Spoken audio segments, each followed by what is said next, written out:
섬김하면은 예수님이 생각이 나죠, 그죠? 예수님께서 멋지게 우리를 섬겨 주셨고, 지금도 하나님 보좌 우편에서 우리를 위해서 기도하시면서 저와 여러분들을 섬겨주고 계십니다.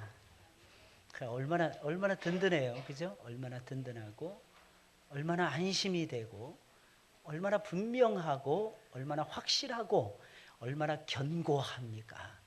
이 사실을 저와 여러분들이 마음판에 새기면서 오늘 말씀을 들었으면 좋겠습니다. 오늘은 하나님 앞에서 의인이 되자, 이런 제목의 의인이 되자.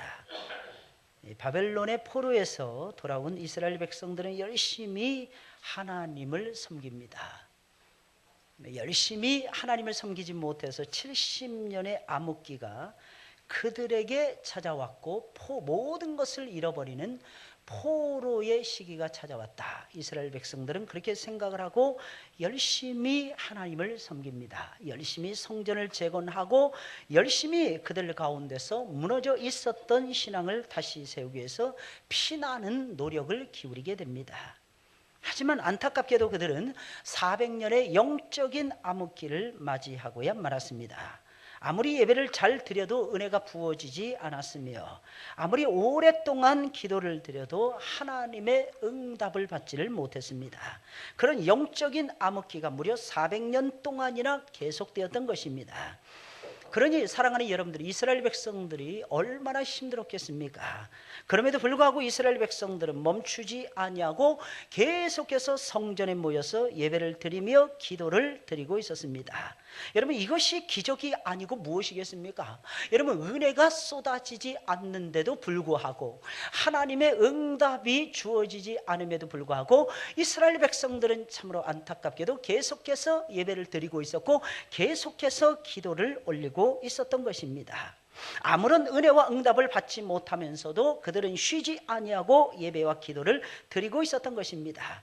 때로는 하나님의 은혜와 응답이 없어도 예배를 드리고 기도를 드려야만 됩니다. 왜 그런 것입니까? 왜 그런 것입니까? 왜 우리는 예배를 드리는데 기쁨이 없고 기도를 드리는데 응답이 없는데도 불구하고 계속해서 예배를 드리고 계속해서 기도를 드려야만 되는 것입니까? 그것이 바로 예배와 기도의 본질이기 때문이라고 하는 사실입니다. 여러분, 예배와 기도의 본질은요, 하나님 앞에 드리는 데 있는 것입니다. 설령 저와 여러분들이 복을 받지 못한다 할지라도, 설령 저와 여러분들이 하늘의 응답을 받지 못한다 할지라도 예배 드리는 그 자체가 기쁨이요, 예배 드리는 그 자체가 영광이요, 예배 드리는 그 자체가 저와 여러분들의 삶의 위대한 본질 중에 하나이기 때문에 저와 여러분들은 예배 드리고 기도해야만 된다는 것입니다. 그리고 놀라운 사실은 그렇게 계속해서 기도드리다 보면 언젠가는 400년의 암흑기가 왔지만은 언젠가는 하나님의 은혜와 응답을 받을 수가 있기 때문이라고 하는 사실입니다. 사랑하는 여러분들, 명심하시길 바랍니다. 하나님의 은혜와 응답은요, 저절로 오지 않습니다. 여러분, 하나님의 은혜와 응답은요, 저절로 오는 것이 아니라 오랫동안 기다려야만이 저와 여러분들에게 다가온다는 사실을 기억을 해야만 될 것입니다. 그러나 하나님의 은혜와 응답은 무조건 기다리기만 한다고 해서 받을 수 있는 것은 절대로 또한 아닌 것입니다. 여기 나오는 사가랴처럼, 여기 나오고 있는 엘리사벳이라고 하는 여인처럼 하나님 앞에서 의인이 되어야만이 은혜와 응답을 받을 수가 있는 것입니다. 400년이 지나자 하나님께서는 드디어 하늘 문을 여십니다. 하나님께서는 하늘 문을 딱 여시려고 준비하고 계시는 거예요. 그러다 400년에 하나님이 원하시는 기간이 딱 차자마자 하나님께서는 하늘 문을 싹 여십니다. 그리고 하나님께서 응답하시기 시작하시는 거예요. 그리고 하나님이 역사하시기 시작하는 것입니다. 그것이 무엇입니까? 오늘 저와 여러분들에겐 복음의 말씀이라고 하는 사실입니다. 하늘 문을 여시고 은혜와 응답을 부어주기 시작을 하십니다. 무려 400년의 암흑기를 깨시고 무려 400년의 공백기를 깨뜨리시고 드디어 하나님께서 역사하시기 시작하셨다고 하는 사실입니다. 사랑하는 여러분들, 하나님의 역사는 기다리면 나타난다는 것입니다. 하나님의 역사는 저와 여러분들이 바르게 하면서 기다리면 더 빨리 나타난다고 하는 사실입니다. 오늘 본문의 말씀을 보니까 사가랴와 엘리사벳은요, 하늘 문을 열었던 하나님의 사자들이었어요. 하늘 문을 열었던 하나님의 종들이었습니다. 어떻게 열었습니까? 하나님 앞에서 의롭게 살았기 때문이라고 하는 사실입니다. 여러분, 이것이 굉장히 중요한 것입니다. 하나님께서는 은혜와 응답을 아무에게나 부어주시는 것이 절대로 아니라 하나님을 사랑하는 의인들, 하나님의 말씀을 따라가는 의인들, 하나님의 나라를 위해서 수고하는 의인들, 바로 그 사람들에게 은혜와 응답을 부어주신다고 하는 사실입니다. 바로 그 사람들이 오늘 본문에는요, 새로운 시대를 열었던 세례 요한의 부친이요 모친이었던 사가랴와 엘리사벳이었습니다. 여러분, 사가랴는 스가랴와 같은 이름의 뜻입니다. 이 뜻은요, 하나님이 기억하신다, 이런 뜻이에요. 하나님이 기억하신다. 이거 얼마나 놀라운 사실이에요. 400년 동안 어둠이었다니까요. 400년 동안 말라기 선지자가 구약의 마지막 책을 썼던 말라기 선지자, 말라기라고 하는 이름의 뜻은 나의 사자라고 하는 뜻입니다. 나의 사자가 선포를 했으면 사람들이 들어야 될 것이 아니겠습니까? 근데 안 들었어요. 말라기가 마지막, 구약의 마지막 선지자였습니다. 구약의 마지막 선지자 말라기가 죽은 이후에 무려 예수님이 탄생하시기까지 400년의 공백기가 있었다는 거예요. 400년의 어둠의 역사가 계속되고 있었다고 하는 사실. 그 공백을 깨뜨렸던 사람이 세례 요한의 아버지였던 사가랴와 그의 어머니였던 엘리사벳이라고 하는 여인이었다고 하는 사실입니다. 근데 시작이 어디냐? 하나님이에요. 시작이 사가랴가 시작한 것이 아니었습니다. 엘리사벳이 시작한 것이 아니었습니다. 하나님의 계획 속에 담겨져 있었기 때문에 하나님이 시작하신 것입니다. 그 뜻이 바로 하나님이 기억하신다 아니겠습니까? 하나님이 기억하신다, 이게 무슨 말이겠어요? 하나님이 생각하신다, 이것입니다. 하나님이 생각하시니까 어떻게 되겠어요? 역사가 나타나는 것은 당연한 것이 아니겠습니까? 이게 사가랴의 이름의 뜻이었습니다. 그리고 그의 모친이었던 세례 요한의 모친이었던 엘리사벳이라고 하는 이름, 엘리세베라고 하는 이름하고 똑같습니다. 엘리라고 하는 말은 나의 하나님, 이런 뜻입니다. 세바라고 하는 말이요, 스바라고도 불려지는데요, 이것은 맹세라고 하는 뜻입니다. 이게 무슨 말이겠어요? 하나님, 나의 하나님은 맹세하신다, 이런 뜻이 아니겠습니까? 하나님은 항상 언약을 하시고 사랑을 하시는데 언약을 하십니다. 맹세를 하시는 거예요. 하나님은 성부, 성자, 성령 하나님께서 태초에, 영원한 태초의 시간 속에서 맹세를 하십니다. 이것을 가리켜서 구속의 언약이라고 이야기를 하는 것입니다. 이 구속의 언약이 리뎀션 카버넌트라고 하는 말인데요, 이 리뎀션 카버넌트라는 것은 하나님의 생각이, 성부, 성자, 성령이 일치하면서 인간 구원에 대한 계획을 세웠음을 의미하더라는 것입니다. 사랑하는 여러분들, 믿으시길 예수님의 이름으로 축원을 드립니다. 이게 무슨 말이에요? 쉽게 말씀드리겠습니다. 아주 쉽게 설명을 해드리겠습니다. 우리가 하나님의 생각 속에 들어있었다는 것입니다. 저와 여러분들이 하나님의 계획 속에 담겨져 있었다는 것입니다. 그 이름의 뜻이, 여자 이름들은 참 좋은 것 같아요. 엘리세바, 얼마나 좋아요. 엘리사벳. 우리 엘리자베스 여왕 이야기잖아요. 바로 엘리자베스라고 하는 이름이 여기서 유래가 된 것입니다. 하나님은, 나의 하나님은 맹세하시는 하나님이시라는 거예요. 그리고 엘리자베스는 이름을 가진 사람은 다 영화로운 것 같아요. 엘리자베스 테일러부터 시작을 해가지고 너무너무 아름다운 여인들은 대부분 엘리자베스 시작되는 것 같아요. 사랑하는 여러분들, 엘리자베스가 되시길 예수님의 이름으로 축원을 드립니다. 오 나의 엘리자베스. 우리 주님이 말씀하시는 거, 오 나의 엘리자베스. 그게 누구냐면 여러분들이라는 거예요. 오 나의 스가랴, 나의 사가랴. 이게 누구야 하는 거예요. 이게 누구야? 우리들을 얘기하는 것입니다.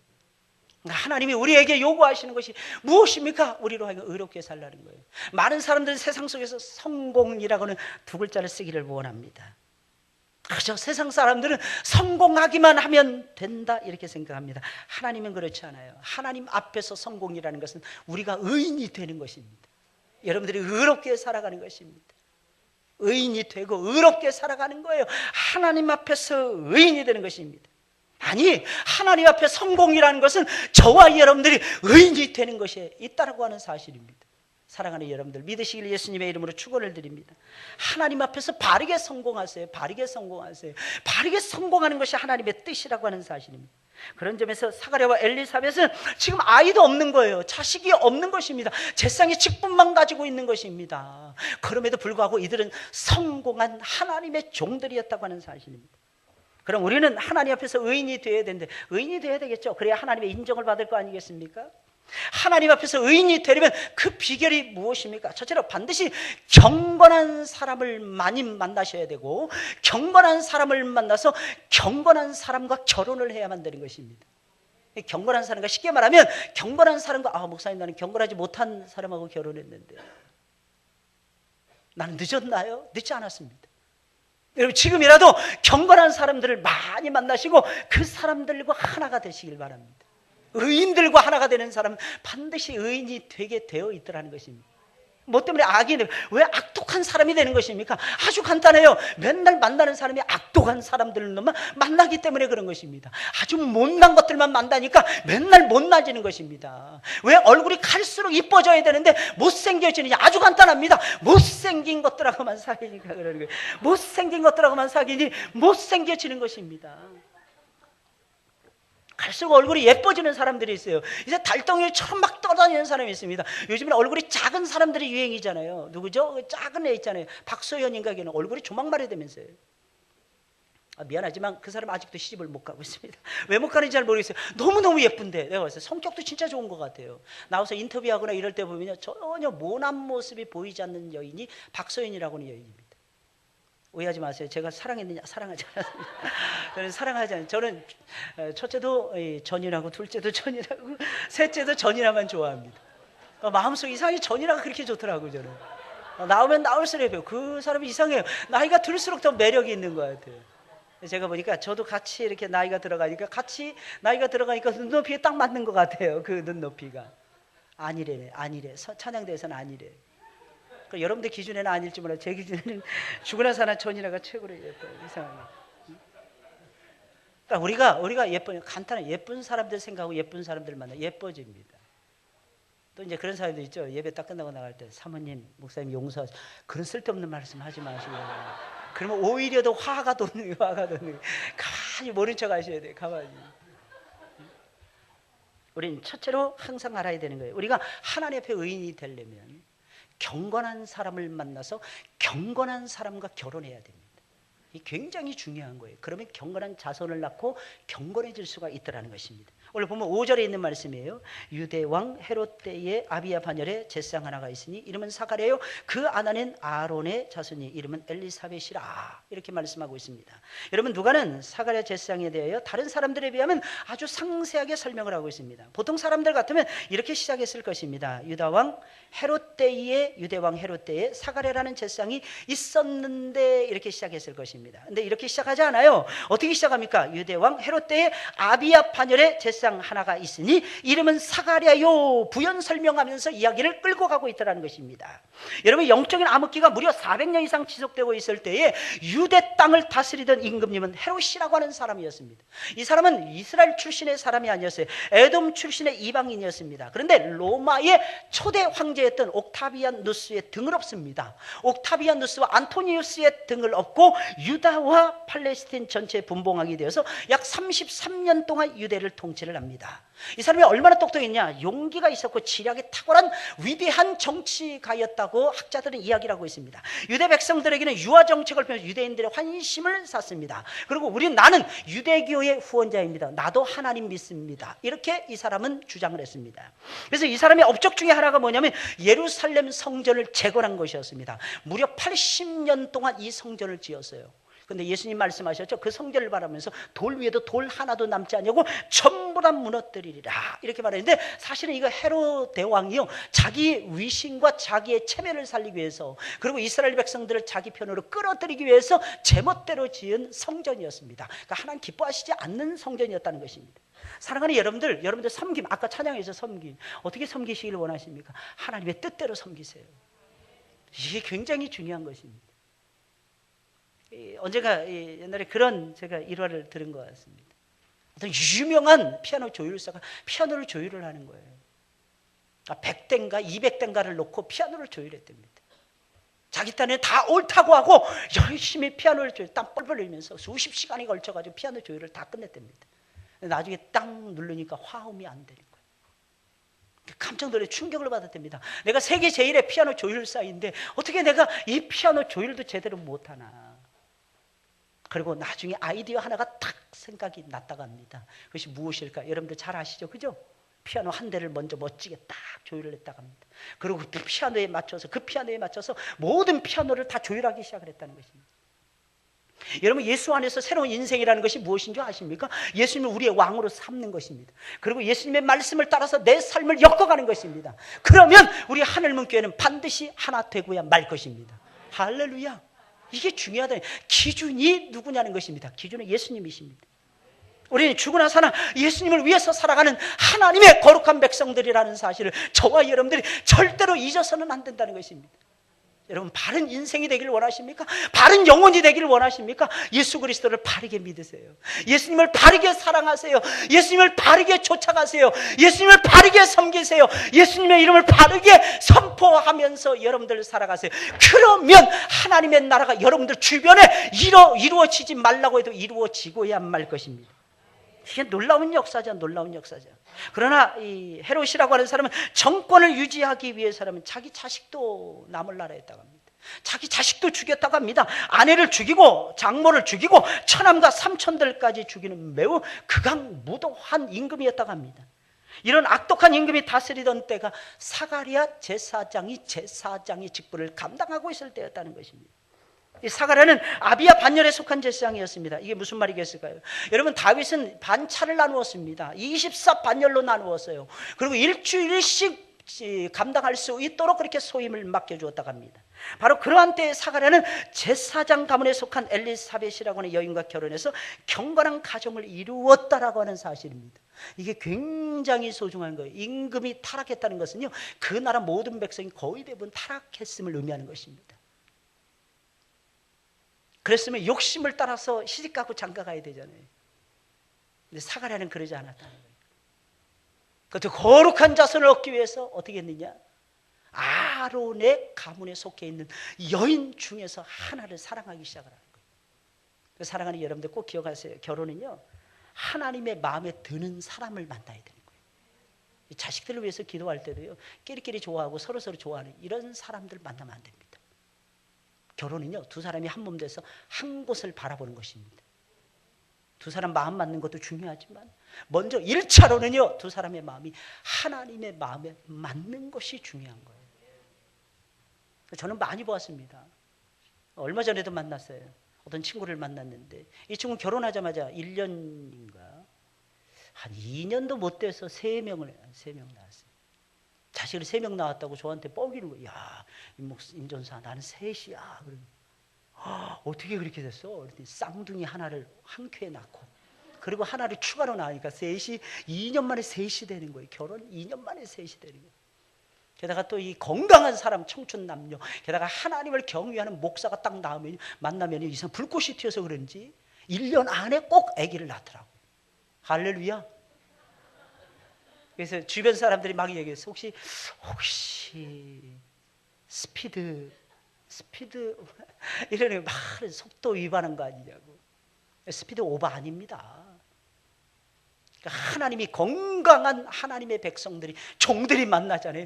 건강한 자녀를 반드시 하나님께서 잉태하게 하시고 순산하게 하시고 하나님께서는 키워갈 수 있도록 역사하십니다. 이게 하나님의 섭리예요. 어떤 사람을 만났느냐? 하나님을 사랑하는 여인을 자기 마음에 드는 여인을 만난 것이 아니라 하나님을 사랑하는 여인을 만나서 결혼했던 것입니다. 굳이 제사장 가문에서 배우자를 선택하지 않아도 되는데 경건한 여인을 아내로 얻기 위해서, 또한 경건한 자녀를 낳기 위해서 하필이면 제사장 가문에서 자기 아내를 선택을 했다는 것입니다. 사랑하는 여러분들, 하나님 앞에서 의인 되시기를 원하십니까? 반드시 경건한 사람 만나시기를 예수님의 이름으로 축원을 드립니다. 목사님 이미 끝났는데 어떻게 합니까? 이혼하시기 바랍니다. 뭐 이렇게 어렵게 생각하십니까? 인생은요 복잡하지 않습니다. 그렇게 살기 힘드시면 이혼하세요. 오해하지 마세요. 절대로 꼭 기억을 하세요. 내가 먼저 예수님 믿은 거예요. 그러면 남편도 아내도 반드시 언젠가는 믿게 되어 있습니다. 이게 성경적인 역사예요. 그 믿지 않는 아내, 믿지 않는 남편이 여러분들을 절대로 버리지 않는 이상에는, 여러분들 그 남자, 그 여자를 버리면 그것은 성경으로 봤을 때는 불법입니다. 제발 그러지 마세요. 요즘 보니까 뭐 성격이 안 맞는다고, 뭐 태초부터 성격이 맞은 놈들이 어디 있어? 아무도 안 맞아. 따라서 아무도 안 맞는다. 안 맞아요. 맞는 사람 손 들어보세요. 결혼해서 한 20년 이상, 한번 결혼해서 20년 이상 넘어가신 분 손 들어보시기 바랍니다. 손 들어보세요. 우리 교회 20년 이상 결혼하신 분이 없습니까? 손 들어보세요. 한번 벌쩍 손 들어보세요.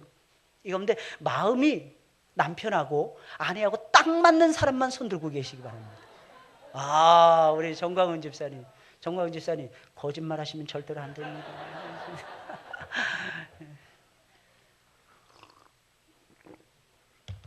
이게 사람 한 사람 마음의 비율을 맞춘다는 게 그렇게 어려운 거예요. 저는 21년이 엊그저께 지나갔습니다. 21년 차에 5월 23일이 결혼 21주년이었습니다. 아무것도 역시 해준 거 없습니다. 네, 고맙다 이 말만 했어요. 고맙다.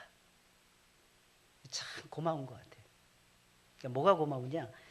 제가 아무것도 없고 드러나지 않을 때도 아내는 저를 사랑했어요. 100% 신뢰하고 21년 동안을 따라왔어요. 그게 그렇게 고맙더라고요.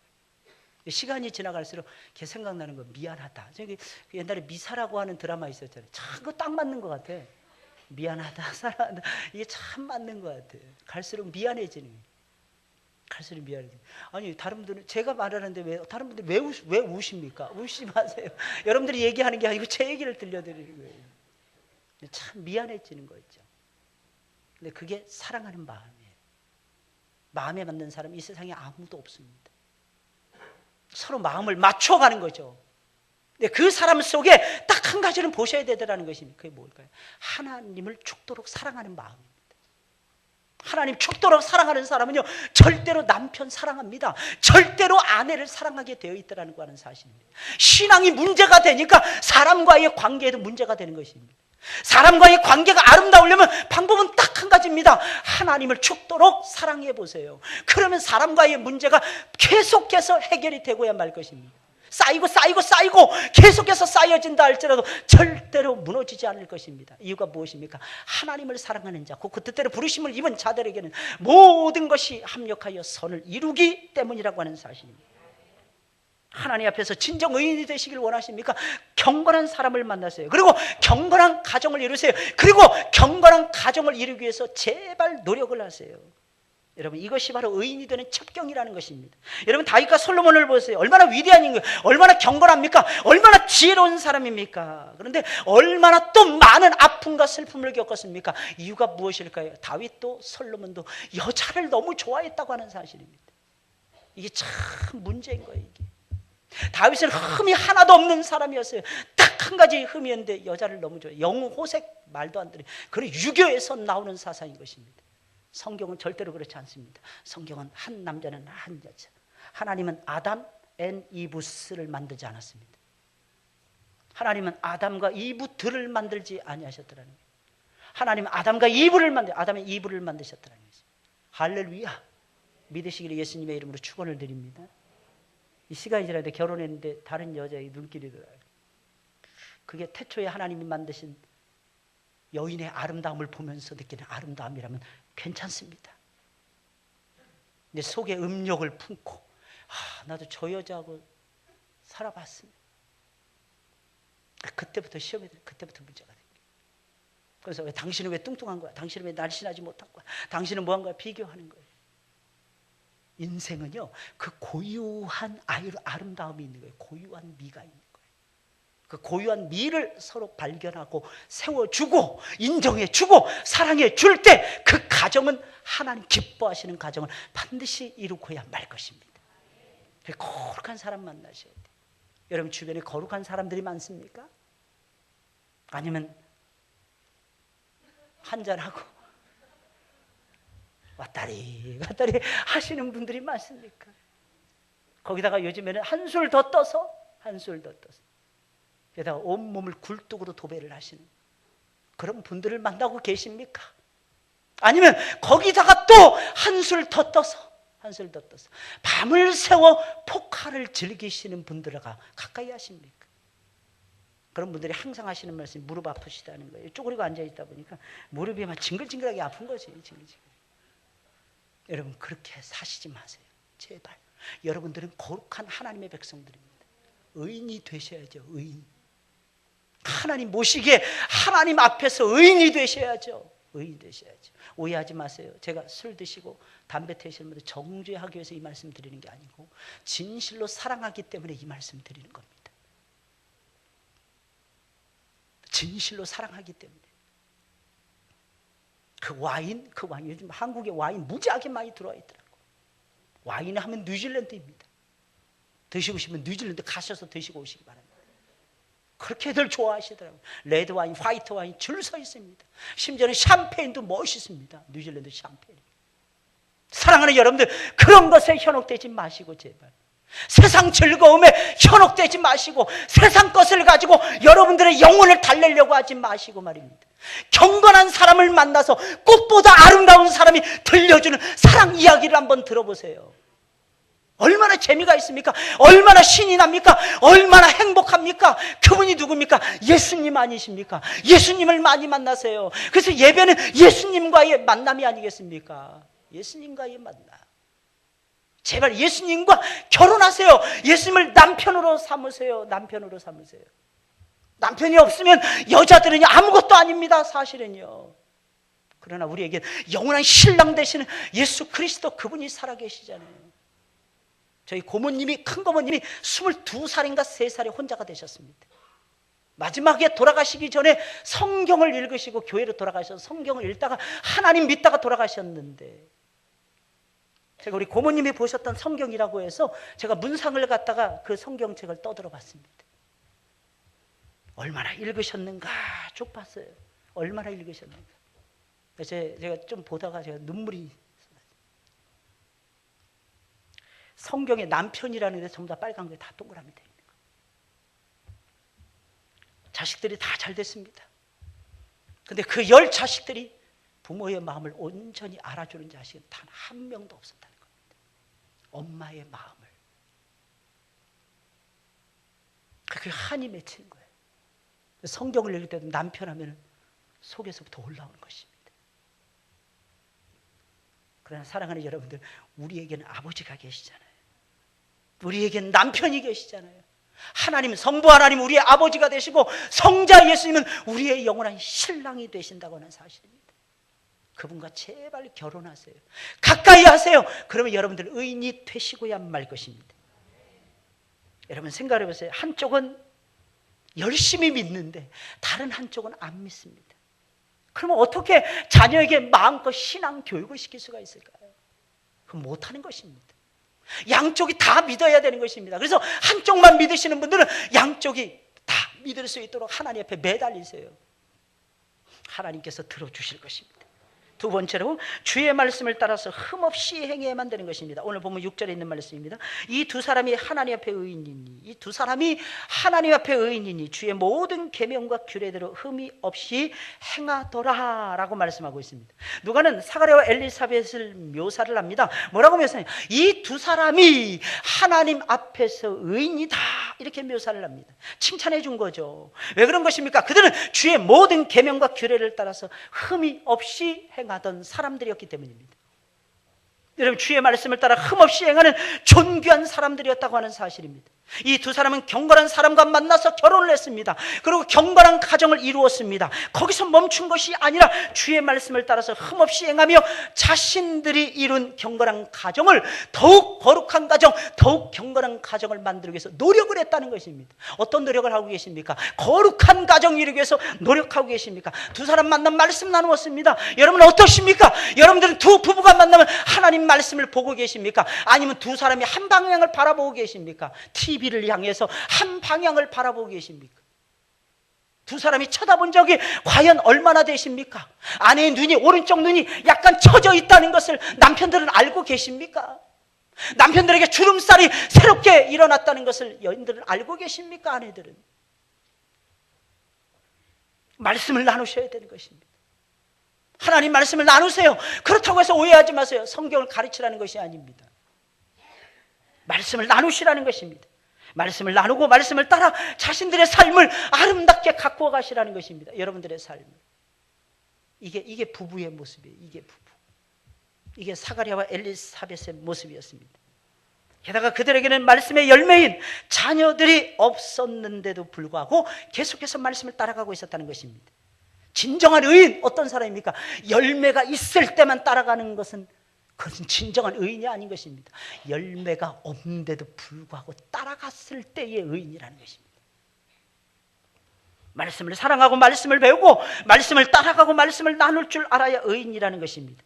사람들은 말로는 의인이 되고 싶다고 하면서도 언제나 하나님의 말씀을 뒷전으로 하고 있습니다. 말씀 사랑하지 않아요. 말씀을 배우기 위해서 시간을 내지 않습니다. 말씀을 사랑하는 사람과 교제 나누는 것도 싫어합니다. 왜? 입만 열었다면 하나님 예수님 하니까 그 징그럽더라는 것입니다. 물론 아무런 진지함 없이 예수님 하나님 하면 기분 나쁠 것입니다. 그건 여호와 이름 망령되 일컫는 것입니다. 그러나 진짜 사랑해서 진짜 예수님 없이는 못 살 것 같아서 예수 귀한 예수 떠들어야 된다면 그 사람의 그 예수라는 고백은요, 아름다운 신앙 고백일 것입니다. 그때는 들으세요. 그때는 제발 좀 들으세요. 사랑하는 여러분, 그러니 어떻게 내 자신이 변합니까? 그러니 어떻게 내 자녀들이 변합니까? 그러니 어떻게 내가 속한 교회가 변화가 될 수가 있겠습니까? 사랑하는 여러분들, 안 돼요. 절대로 안 됩니다. 어떻게 내가 속한 사회가 변화되겠습니까? 불가능한 것입니다. 하나님의 말씀의 빛을 쬐야 변화되게 되어 있어요. 하나님의 말씀의 빛이 쏟아져야 달라지게 되어 있다는 것입니다. 무엇을 나누십니까? 말씀 나누시는 여러분들이 되시길 예수님의 이름으로 축원을 드립니다. 오늘 계명, 규례 전부 다 말씀을 의미하는 것입니다. 계명은 명령이라는 뜻입니다. 주의 명령. 규례는 무엇입니까? 일상생활 규범이라는 것입니다. 사는 데서 생활 규범이요 기준이 되는 것을 가리켜서 규례라고 부르는 것입니다. 이것을 따라 흠없이 살아야 의인이라는 소리를 듣게 되는 것입니다. 마지막 세 번째로, 열매가 없더라도 기도를 멈추지 말아야 됩니다. 역시 말씀과 뭘로 거룩해지는 거예요? 기도. 말씀과 기도로 의인이 되는 것입니다. 보면 7절부터 10절까지의 말씀이에요. 우리 다 같이 읽어볼까요? 시작. 엘리사벳이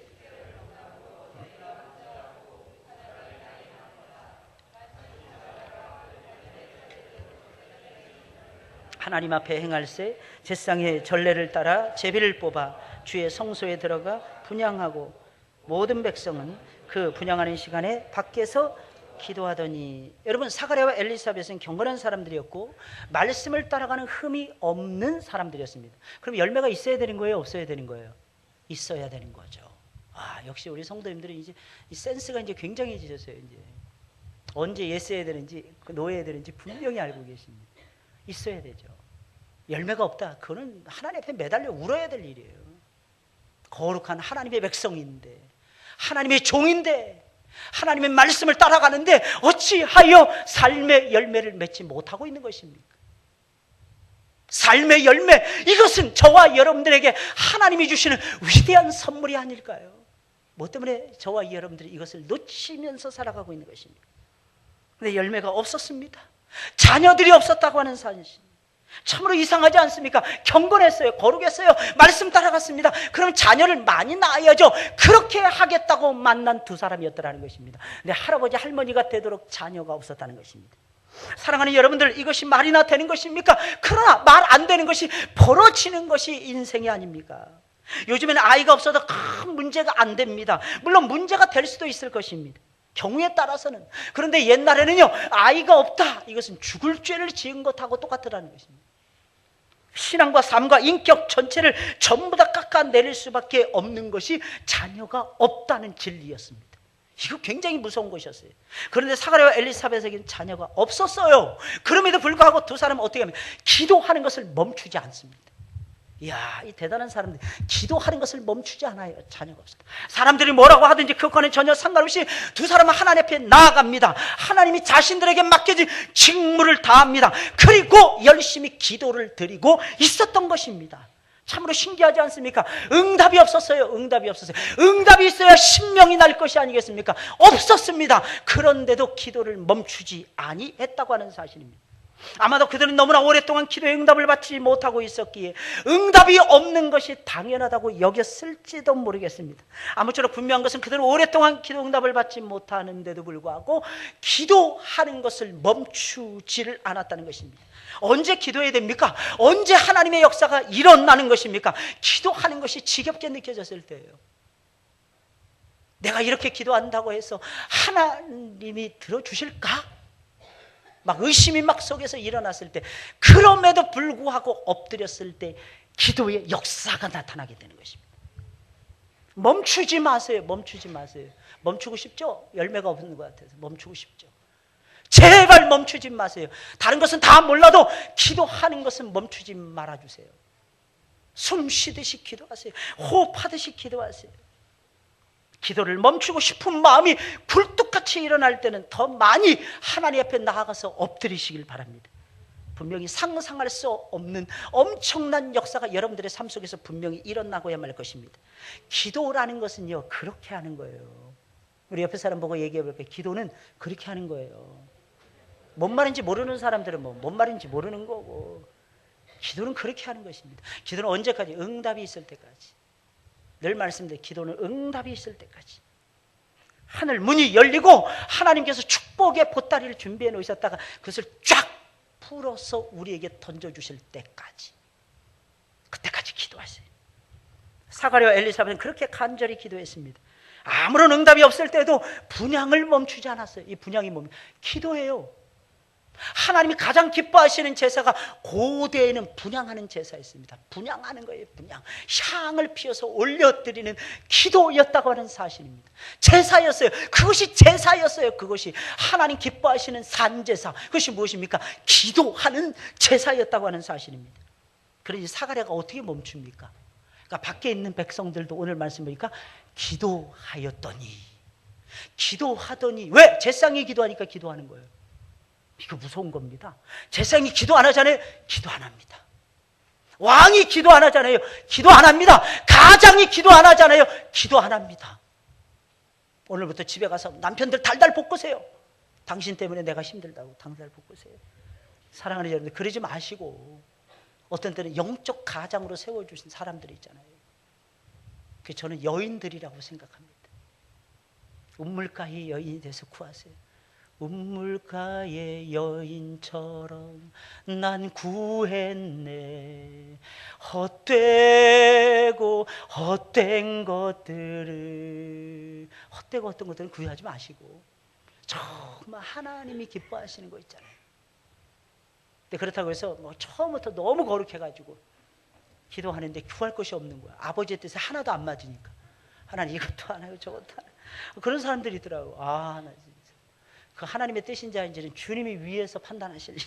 주님이 위에서. 어떤 애 그럽니다. 기도가 너무 멋있고 은혜스러울 수도 있죠. 근데 은혜 안 된다고 해서 하나님의 응답이 없습니까? 저는 그건 아니라고 생각을 해요. 기도는 하나님과 나와의 1대1의 관계, 1대1의 관계. 물론 가급적 은혜스러우면 너무너무 좋겠죠. 그러나 꼭 기억을 하세요. 기도는 하나님 앞에 내 마음을 진솔하게 쏟아놓는 기도입니다. 어떤 때는 막 마음을 울리는 그런 기도 있잖아요. 그런 기도는 대부분 마음을 내려놓는 기도예요. 마음을 정직하게 쏟아놓는 기도는요, 사람들의 심금을 막 울려버립니다. 이런 기도를 하나님 앞에 드리세요. 신학적으로 어떻고 진짜 답답해 죽겠어요. 신학적이 어쩌라는 말이에요 도대체. 옛날에 우리 홍교회 목사님 이런 말씀하시는 거예요. 저한테. 저 전도사 때였어요. 어느 목사님 모셔서 기도하셨습니다. 근데 그 설교하시고 기도하셨는데 그 기도 소리가 목사님 귀에는 조금 거슬리셨나 봐요. 그래서 저희한테 가르쳐 주시는 거예요. 여러분들 기도는 겸손하게 하세요. 저는 그 말이 항상 귀에 쟁쟁해요. 기도를 겸손하게. 무슨 차이가 있어요? 도저히 아무리 생각해도 차이가 안 느껴져요. 아마 목사님 받았을 때 그렇게 받았던 모양입니다. 여러분들 어떠십니까? 어떤 기도를 드리고 계십니까? 정직한 기도, 진솔한 기도, 마음을 쏟아놓는 기도, 하나님 앞에 드리시기를 예수님의 이름으로 축원을 드립니다. 이 기도를 드렸을 때 여러분들이 의인이 되는 거예요. 이 기도를 멈추지 않았을 때 그냥 멈추지 않는 거예요. 성령께서 다 도와주시잖아요. 탄식하시며 도와주시잖아요. 내가 어떤 기도를 드렸다 할지라도 하나님 앞에 무릎 꿇고 막 매달리세요. 우리가 보통 이야기를 하잖아요. 문법적으로 맞는 이야기가 몇이나 될까요? 얼마나 될까요? 여러분들 100마디를 하면 문법적으로 맞는 것이 몇 가지나 될까요? 10마디도 안 될 것 같아요. 제 생각에. 다 문법에서 다 어긋납니다. 그런데 의사소통 되잖아요. 기도도 똑같습니다. 하나님의 뜻에 맞고 어쩌고 이런 거 따지지 마시고 예수님도 뜻에 안 맞는 거 구하셨어요. 이 잔을 내게서 지나가게 하옵소서. 예수님 그러셨잖아요. 그 하나님의 뜻하고 안 맞는 것이었습니다. 근데 하나님께서 들으셨잖아요. 근데 마지막이 중요합니다. 마지막에는 내 원대로 마옵시고 아버지의 원대로 되기를 원하나이다. 그러면 다 하나님이 알아서 해주십니다. 제발 기억하세요. 하나님 앞에서 의인이 되시길 예수님의 이름으로 축원을 드립니다. 거룩한 사람 많이 만나세요. 거룩한 가정을 이루세요. 말씀 앞에서 말씀을 따라 흠없이 살아가세요.